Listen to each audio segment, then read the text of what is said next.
Hello, good morning. I'm Judith Modrak, and I'm here to talk about our memories.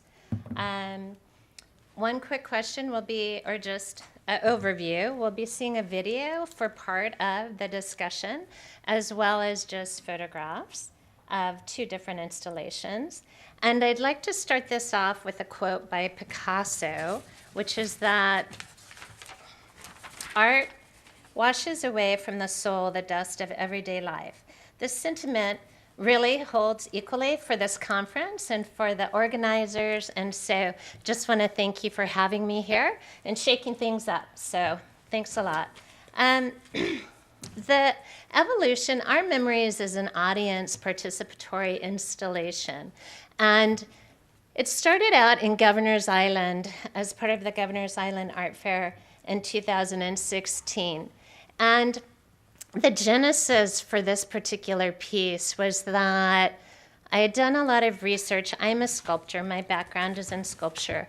And I had done a lot of work in earlier bodies of earlier investigations of the brain and neurons and dendrites, and also reimagining these microscopic brain cells and what they might look like when you're old or when you're young or when you're affected by a particular condition. So when I was thinking about the project for Governor's Island, I was also thinking about, instead of just creating a sculpture that was my interpretation of what a memory would be, why not create a collective memory with everyone? Why not create, not only physiologically generate a new neural imprint of a memory, why not also connect everyone together? So this was a radical departure for me, and also in my work, because prior to this point, my work had not been audience participatory, and oops, jumping ahead there, had not been audience participatory. This was the first public art installation I did, and it was also the first time I'd worked with a particular material, which was fiberglass resin cast. And the reason for that was that the pieces needed to be hollow. They needed to be hollow vessels that individuals would deposit memory stones in. And the idea was that the viewer recalls a powerful memory and then associates that memory with one of 6 primary emotive categories based on Plutchik and Shaver and Ekman and a number of other neuropsychologists and psychologists in terms of love, anger, fear, sadness, joy, and surprise. So the ask is that you connect with your core and you think about a particular experience, and then you classify that into one of 6 of these categories.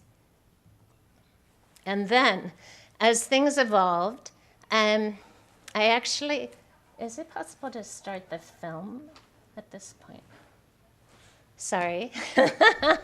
I should have coordinated things a little more.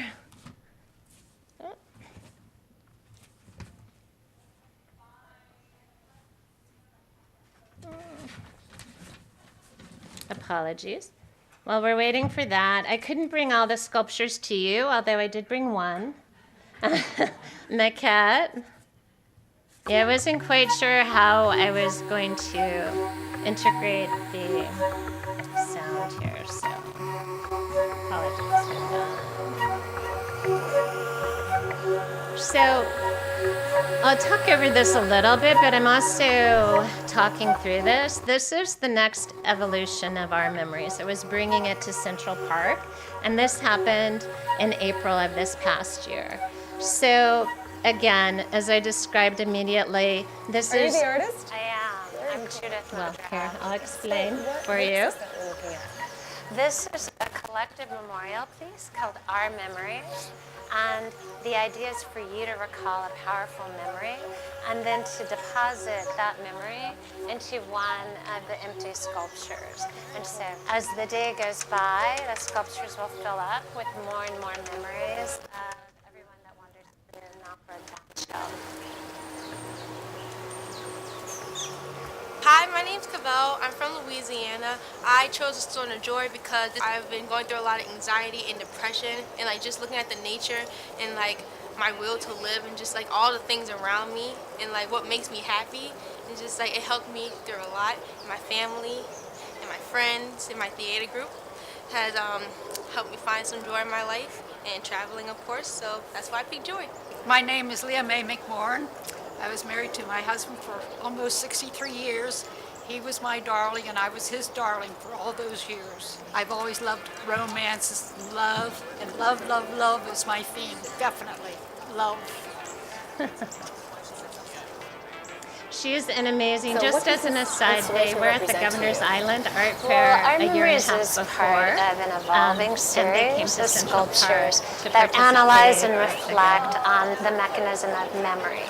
When I was thinking of creating an audience participatory interactive piece, I wanted to do something that would activate the memory function, but also collectively and physiologically create a memory for all the people that were engaged with it.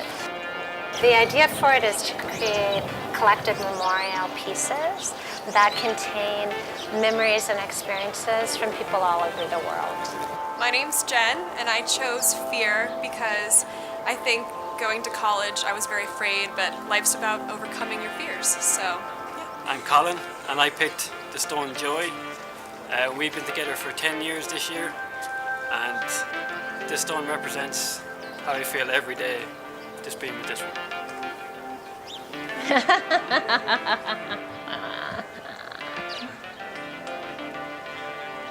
So where do you think your work is going? Well, after this installation in Central Park, the sculptures will go downtown to a park called Thomas Paine Park, and then they'll stay there for 10 months. And then after that, the project is moving to New Mexico, hopefully to Maryland. They're talking to people in Ireland and Hong Kong. So the idea would be to take the project all over the world.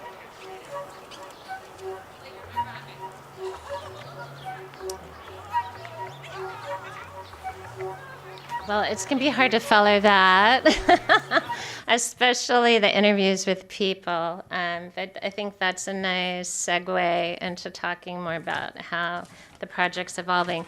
And incidentally, not only is the idea to take it all over the world, there are really concrete steps now to bringing it to Portugal in 2019, to Belfast, to talking to people in Hong Kong. So the idea is really about connecting people and connecting us to our shared humanity, and also very much about breaking down artificial barriers that might divide us in terms of class and race and gender, so that the idea is to connect to yourself, and by connecting to yourself and sharing that with other people, you are also really increasing the bonds between people, empathy between people, and compassion. So I feel that that is a very critical component to our memories. The other thing that is very important to me is that artist as incubator and artist as innovator, really artist as vessel. I feel that in so many ways I was the conduit, although all of you were really the authors. You completed the piece. The piece would not have been possible without all of you and all your contributions. And this is just, this was just an incredible, incredible moment from the day. A real live proposal in Central Park, and she didn't even know. And her, I suppose now, a soon-to-be husband, came up to me and said, "Can you hold my camera and take a video?" And I thought, okay, sure. And he was in front of, this sculpture is called Our Memories 3. He was in front of me, he said, "Can you do that?" And I said, "Yeah, I'd be happy to." I thought he just wanted a photo of the two of them. Then he gets down on his knees and he proposes, and oh God, she was like, as ecstatic as I was really about being in Central Park that day. We were both like off the charts. So that was And I can't, and there's a dog called the Brooklyn dog, for those of you that are in New York City. And oh my goodness, wow. I almost forgot that I am in New York City, and the installation is in Thomas Paine Park, which is around the corner from City Hall, and also where Law and Order is always filmed. The sculptures will be in Ray Donovan and this other show, We the People, and they'll be there until March 2019, so I'd love it if you went down to see them. And just really, really quickly, I wanted to share this one. There have been lots of Instagram, social media has been really fantastic and eye-opening, illuminating. The one thing that I really liked, and it applied so much to SciViz, was that this quote from the Science Channel post, which is, "Love, science, and art together." And so just thank you. Thank you for allowing me to share our memories, and you can get in touch all the usual ways. So thank you very much.